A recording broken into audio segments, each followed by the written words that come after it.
Assalamualaikum dan salam sejahtera. Saya Ninas daripada Wartawan Smart TV PSS. Pada hari ini, 20 Disember 2025, sekolah kami mengadakan program berkatan yang dianjurkan oleh PIBG SKSPT. Seramai 30 orang peserta yang mengikuti program ini yang terdiri daripada murid prasekolah hingga tahun 4.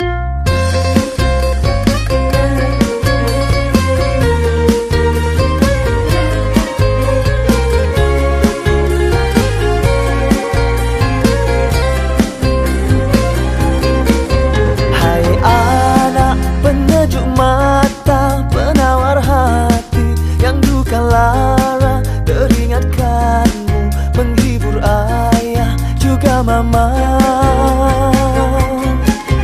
Hai anak, kau di antara berjuta nikmat yang dikurnia amanah buat ayah dan mama.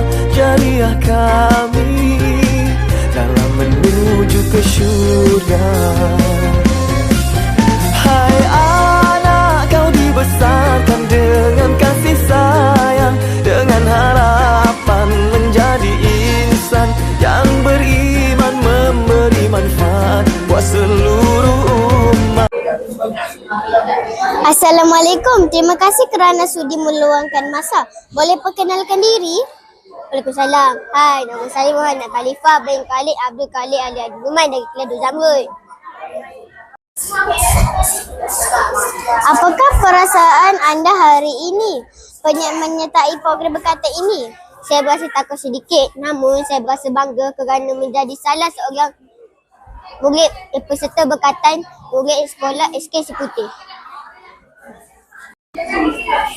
Ada apa-apa pesanan untuk rakan-rakan SK Putih? Pesanan saya pada rakan-rakan adalah jangan bimbang dan takut menyertai program seperti ini kerana ia dapat memupuk sikap berani dalam diri kita. Terima kasih saudara. Bye. Hai anak, kami tak minta untuk hidup mewah, cukup sekadar dengan melihat dirimu. Kau mencintai Allah. Hai anak, penyejuk mata, penawar hati yang duka lara teringatkanmu, menghibur ayah juga mama.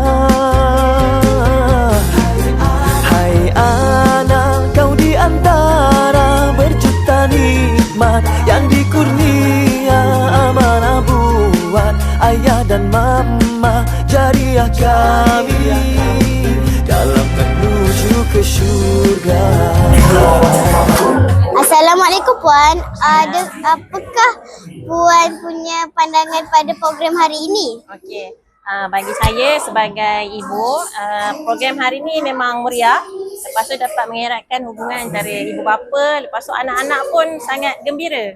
Dan diorang pun kurang rasa gugup sebab dapat makan sama-sama dengan kawan-kawan, dapat mandi air bomba, bersiram. So memang berjaya lah saya rasa program ni. Dan saya harapkan pihak sekolah dapat jadikan program ni sebagai acara tahunan. Okey, itu je. Terima kasih. Terima kasih Puan. Assalamualaikum Tuan. Apakah pandangan Tuan kepada program ini? Programnya bagus, seronok, boleh diteruskan lagi. Itu saja. Terima kasih Tuan. Hai anak, kau dibesarkan dengan kasih sayang, dengan harapan menjadi insan yang beriman, memberi manfaat buat seluruh umat. Hai anak, kami tak minta untuk hidup mewah, cukup sekadar dengan Assalamualaikum Cikgu. Apakah harapan Cikgu untuk program berkatan ini di masa hadapan? Waalaikumsalam. Terima kasih kepada apa nama? Syafah ya? Syafah. Okey. Harapan pihak sekolah semoga akan datang program seperti ini akan dapat diteruskan. Malah kalau boleh kita tambahkan lagi bilangan penyertaan.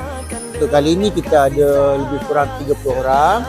InsyaAllah untuk akan datang program seperti ini yang melibatkan ibu bapa, agensi bomba dan sebagainya, kita libatkan dengan penyertaan yang lebih ramai. Itu harapan pihak sekolah. Terima kasih cikgu. Sama-sama, Syasha. Alhamdulillah program ini berjalan dengan lancar. Jumpa lagi dalam aktiviti yang akan datang. Bye.